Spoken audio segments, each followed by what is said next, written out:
Hello, Karen. It's great to have you on the program. I'm looking forward to chatting today.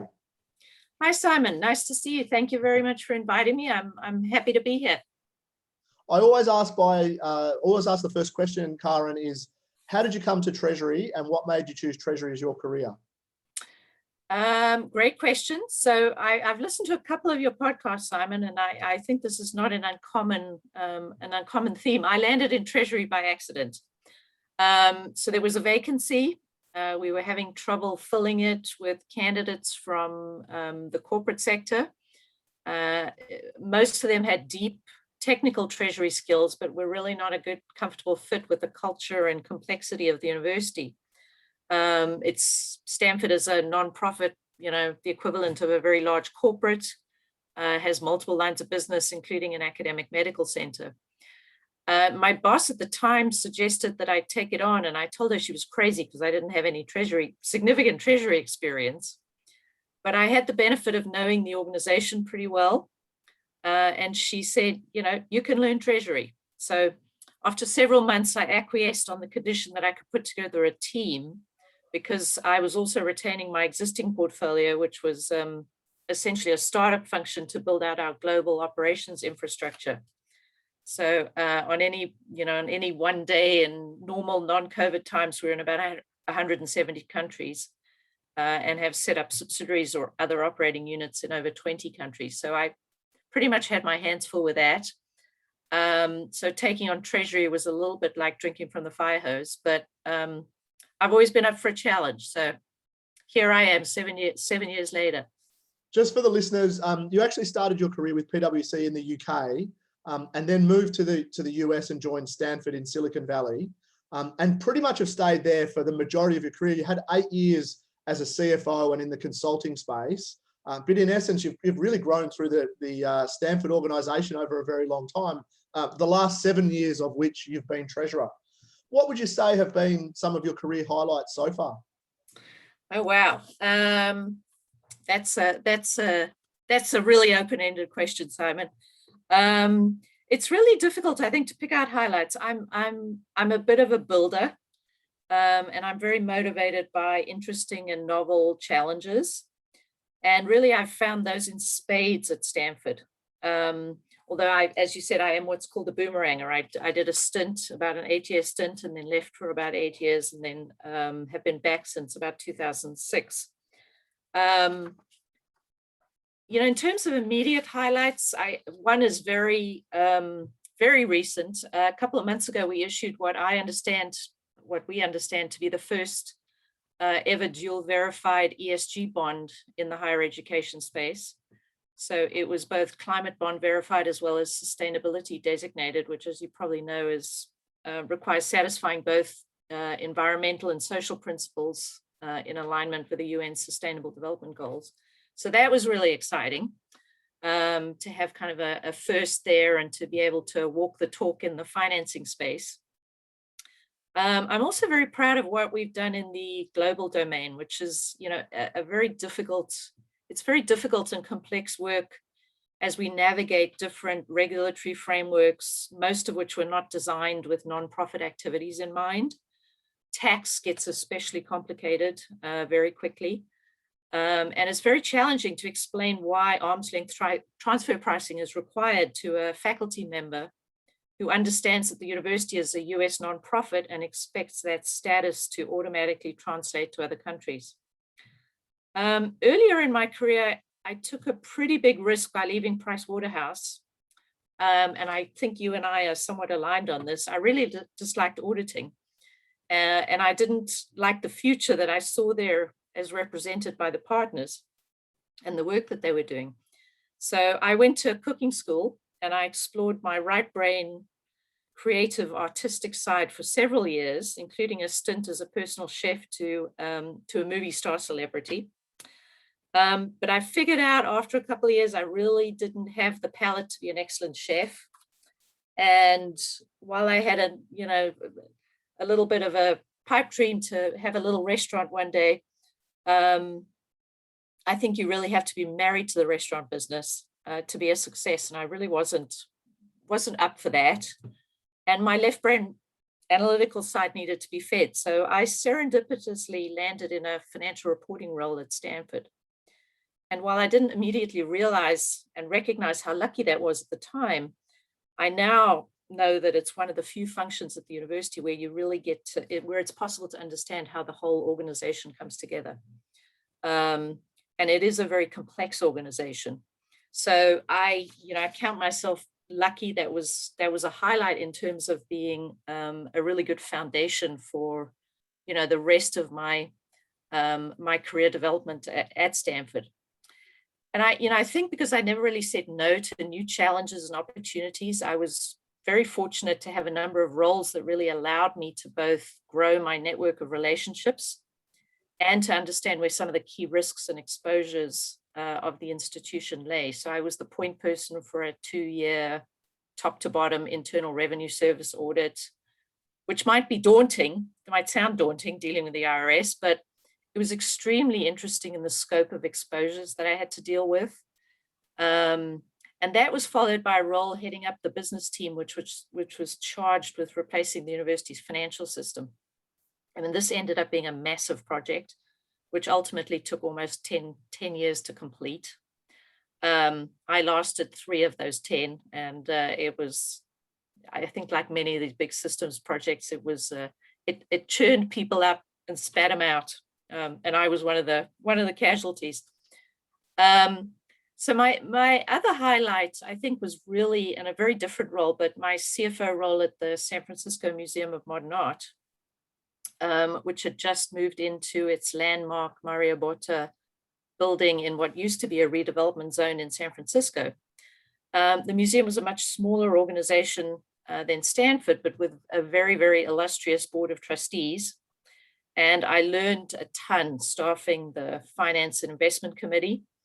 It was a bit daunting having to debate investment policy with the likes of Chuck Schwab, but the museum was in a very high growth phase, and the financial planning really had not kept up with the challenges of that growth. So I was able to put together a strategic plan on the basis of which we were able to double the museum's endowment, and opened up the SF MoMA airport store, which I don't know if you've flown in and out of SFO internationally, but that's a very lucrative retail operation that we were able to establish. So yeah, a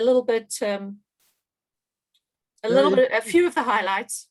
Very interesting indeed. And I've got to say, universities, for the listeners out there who haven't really encountered them, higher ed, particularly universities, is fascinating in that it's like 20 different businesses all within one. So your engineering faculty is very different from your medical faculty, which is very different from your business faculty. But each of them are pretty much standalone businesses, aren't they? Yeah, I mean, it's a very, we like to think of ourselves as almost as a city, more than an entity.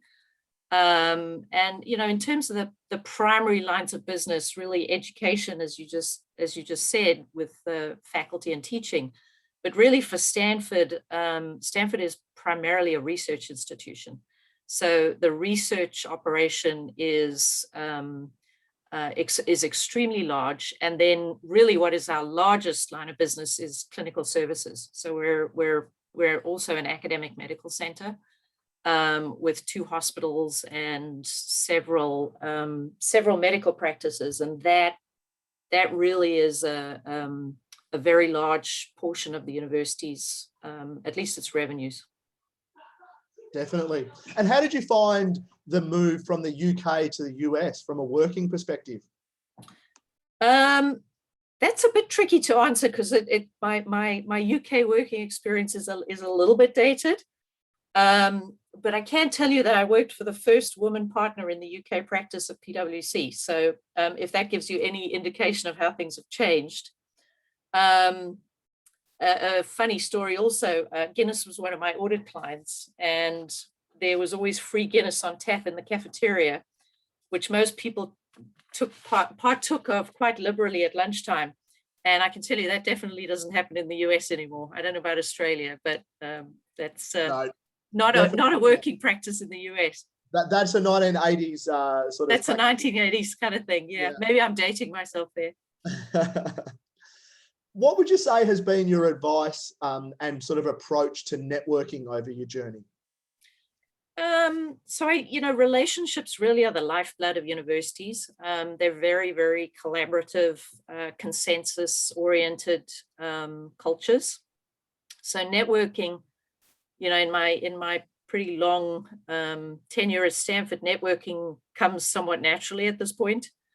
I think the sector in general, universities and higher education, tends to be very collaborative. So it's easy to connect with peers. We're very open. We're very transparent. That's kind of one of the, the fundamental drivers of these institutions on the academic side, but it bleeds over into, into the business and administrative side too.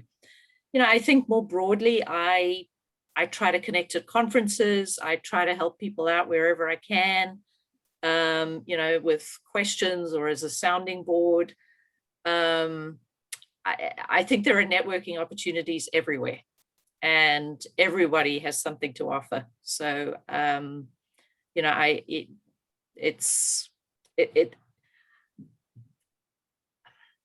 I think conferences are a great opportunity. LinkedIn is fantastic. I don't know what we did before that. It's hard to think of a world before LinkedIn. It was just, wasn't it? Before LinkedIn, it was just really difficult to actually meet people. And like you say, conferences really were the only place where you had a common ground that you would get to meet people, or industry associations. Yep. That tended to be the way. Whereas now, it's very easy to just approach someone and they've made it much, much easier. And I agree with you. I think internal is as important as external when you're looking at networking, and it's all about information transfer in my world. Yep, exactly. Yep. Have mentors played a part in your journey at all, Kara? I think to some degree. I've been very lucky to have had a lot of strong women leaders in my career. And I think as you get further into your career journey, the importance of mentors is even more critical as sounding boards for challenging situations or decisions.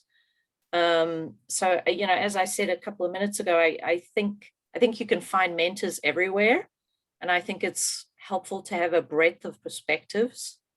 I seem to recall on one of your podcasts, Simon, that somebody said that they had recruited a millennial as a mentor, and I thought that was a brilliant idea. I loved it. Yeah, that was amazing. He did. Like mainly because he wanted someone to give him like technology and digital experience. Exactly. Yeah. I mean, what a great idea. For a 55-year-old man, well, I shouldn't date him, but there or thereabouts, I thought it was actually quite good foresight. Yeah, brilliant. So I mean, kudos to him. Absolutely. What would be the best piece of advice that you wish you were told at the start of your career that you know now?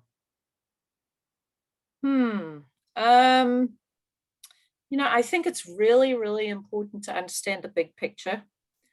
What are the goals, aspirations of the broader organization? I think context is really vital to being able to deliver value.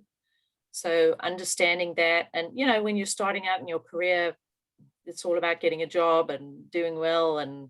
But I think the more you understand about the organization and what it's trying to accomplish, I think the easier it is to understand how you can fit into that and as I said, deliver value.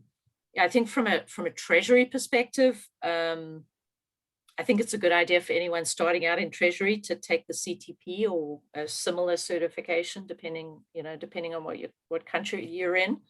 I think having that baseline set of competencies is really useful. It absolutely is. What's the main thing that you look for in your direct reports when you're hiring, Karen? So I think aside from the technical skills and critical thinking, which are essential, the soft skills are really important. So team players, we're only as good as the team that we're on, and everybody brings a different set of complementary. I mean, I think that's the trick of good management, is bringing together complementary skill sets into a team that can be high performing.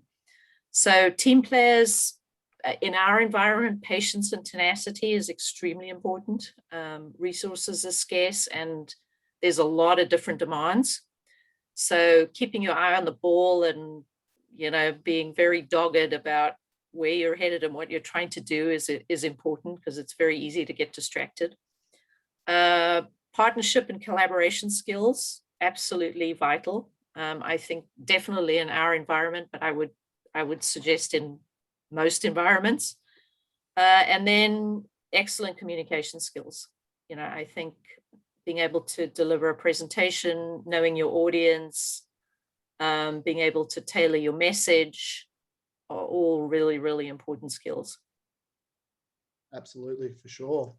What do you think makes a successful treasurer in the eyes of the C-suite, Karen?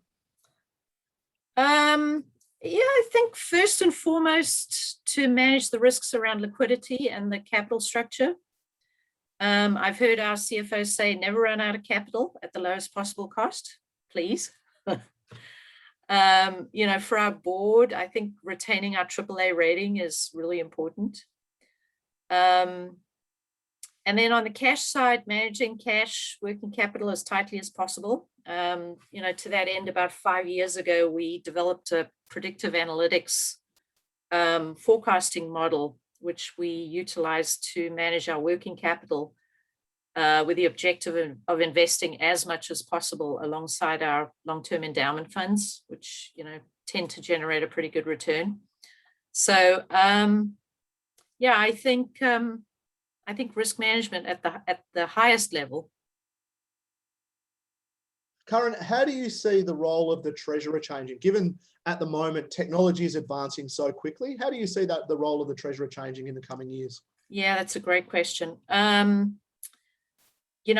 you just said, technology, especially in the alternative payment space, and with the emergence of, fintech is just moving incredibly quickly.